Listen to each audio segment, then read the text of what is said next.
السلام علیکم ورحمۃ اللہ تعالی وبرکاتہ۔ کچھ حضرات پوچھ رہے تھے رمضان المبارک کی نیت کے تعلق سے، یعنی روزے کی نیت کے تعلق سے، تو ان حضرات کے سامنے میں عرض کر دوں کہ روزے کے لیے، رمضان کے روزے کے لیے نیت کرنا بہت ہی ضروری ہے، لازم ہے۔ البتہ نیت زبان سے کرنا ضروری نہیں ہے، نیت دل کے ارادے کا نام ہے۔ البتہ زبان سے اس کا اظہار کر لینا بہتر اور مناسب ہے۔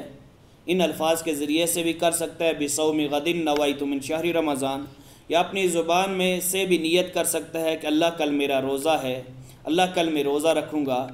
یا سحری میں اس ارادے سے اٹھتا ہے کہ میں رمضان کی سحری کھا رہا ہوں، یا اس ارادے سے سحری کھاتا ہے کہ صبح مجھے روزہ رکھنا ہے، تو سحری کھانا بھی نیت کے قائم مقام ہو جائے گا۔ لیکن زبان سے اقرار کر لینا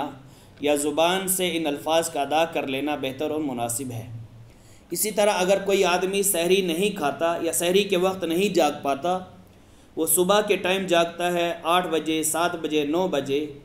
تو اس کے لیے شرعی حکم یہ ہے کہ اگر وہ نصف النہار شرعی سے پہلے نیت کر لیتا ہے روزے کی،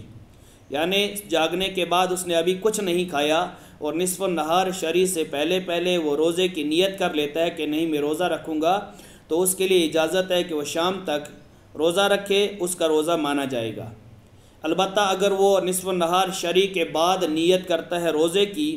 تو اس صورت میں اس کا روزہ صحیح نہیں ہوگا، بلکہ اسے شرعی حکم یہ ہے کہ وہ شام تک بھوکا پیاسا رہے، روزے داروں کی طرح رہے، اور اس روزے کی وہ کسی دوسرے دن قضا کر لے۔ صرف اس روزے کی قضا کرنا اس کے لیے لازمی ہے۔